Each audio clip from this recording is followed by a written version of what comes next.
Let's start with our first news. Alex Pereira is making headlines once again, but it's not because of a back and forth with a fighter, or because he's bombed out yet another opponent. It's due to some issues Pereira has with longtime MMA reporter Gil Cruz. Apparently, Pereira is angry at a story that Cruz ran about the champion's sister Allen. Pereira Allen fights for Karate Combat, but she also reportedly told Cruz that she works part-time for Amazon as a way to make ends meet. She also apparently told Cruz in the interview that she hopes to quit that job. Well, after the interview ran, Pereira lit Cruz up about the story, which prompted some people to question why the star's sister needs to have another job. Here's what the Brazilian star had to say. We should note that the comments appear to have been translated from Portuguese via an audio translation tool. Bro, you almost cut off the recording after my sister said she was working. If you had no evil, you would have asked if I helped in any way. But you knew if you prolonged the conversation you wouldn't have good material for you, but for people who are trying to win in life, it would be very important. I will do an interview talking about it at the best time, and I will talk about your attitude to the interviewees and especially to my sister. You don't deserve to have this kind of work with this evil creating discord and transmitting it to the good people. I will reinforce in the video. Dana White stopped Pereira, also said he's going to get more behind-the-scenes insights with Cruz's co-workers, adding you like media. So you're going to get media fire. Not surprisingly, Pereira's comments drew plenty of reactions online. Some fans sided with Cruz, who was nice enough to do an interview with Allen ahead of her Karate Combat fight. Others questioned Pereira's approach, with some pointing out that the reporter didn't force Ellen to disclose anything. One fan commented, "If I was a multimillionaire and on good terms with my siblings, there's not a chance they'd be delivering packages. This is wild." Another wrote, "Yeah, Alex is wrong. The reporter has nothing to do with his sister being an Amazon deliverer when he's one of the richest fighters on the roster right now. If you want to get mad with his sister for saying she's working in the middle of the night while he's buying McLarens." Others speculated that perhaps Alex has offered her money and she's turned it down.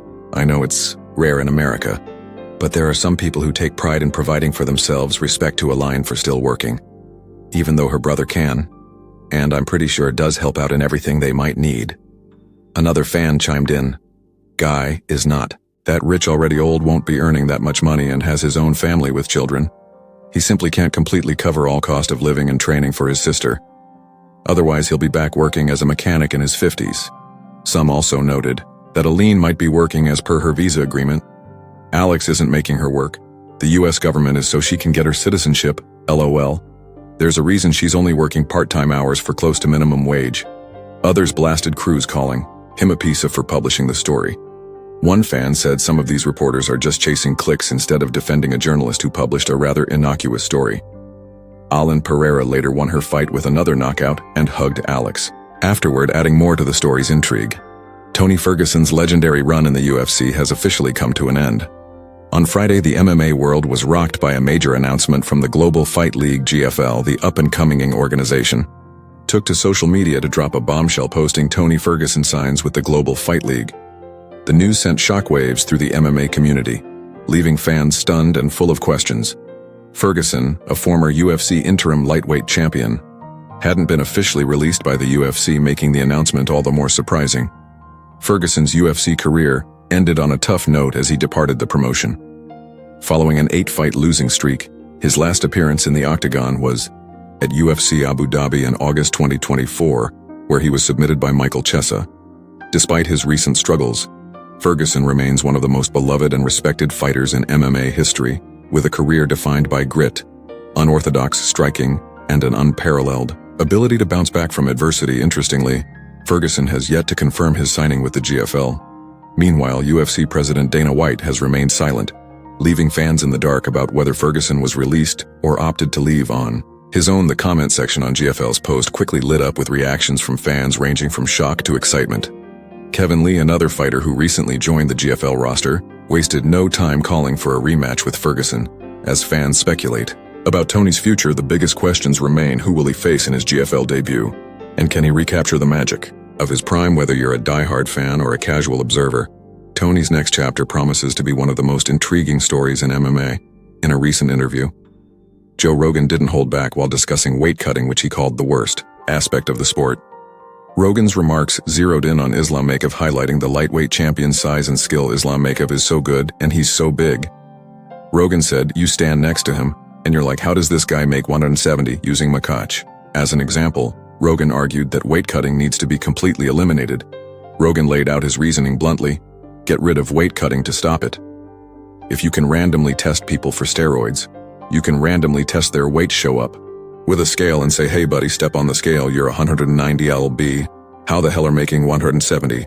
According to Rogan, introducing frequent random weight checks and expanding the number of weight classes could be key to solving this issue. There should be a weight class every 10 lbs. Just take the champions and find out what they actually weigh when they're healthy. If weight cutting didn't exist, what would Islam Makhachev fight at? 185, 190, whatever it is, that's your division. He also criticized the practice of allowing fighters to weigh in a day before the fight and then rehydrate that. That's crazy talk, fight people your size. Rogan said, emphasizing that weight cutting not only gives certain fighters an unfair advantage, but also poses serious risks to their health.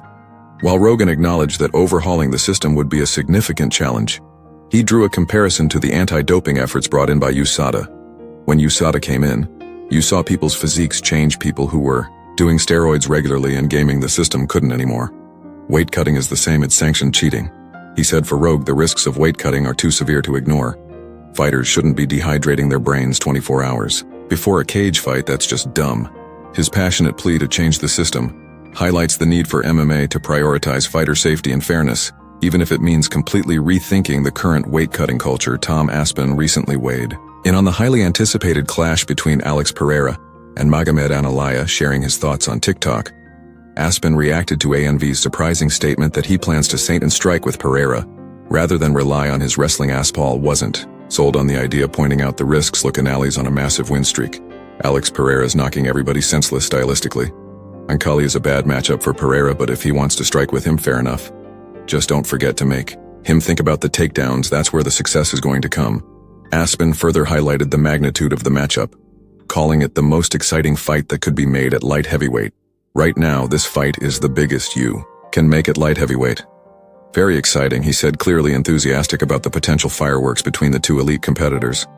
He also touched on Pereira's age, suggesting it could play a role in his future plans. He's 37, 38. Not old for a bigger guy, but he's getting up there. If he wants to move to heavyweight, that's his prerogative. He's still got a bit of time. Aspinall remarked, hinting at the Brazilian's potential longevity in the sport. Meanwhile, Nardine Imov has thrown down the gauntlet to Khamzat Chimaev. Imov believes he can disrupt Che's title ambitions with a dominant performance against Israel Adisa at UFC's February card in Saudi Arabia. Although Che MV appears to be next in line for the middleweight belt, Imaba feels his momentum could shift. The narrative, if I take out Adna, I can get the next title shot. He declared Imaba is riding a 4-fight undefeated streak, though his loss to Shaw Strickland in 2023 remains a blemish on his record. Adding to the middleweight drop, Drauz Dupi will face Shaw Strickland at UFC 312 on February 8th. Fans are eager to see if Dupi can defeat Strickland once again, or if Strickland will reclaim the middleweight throne.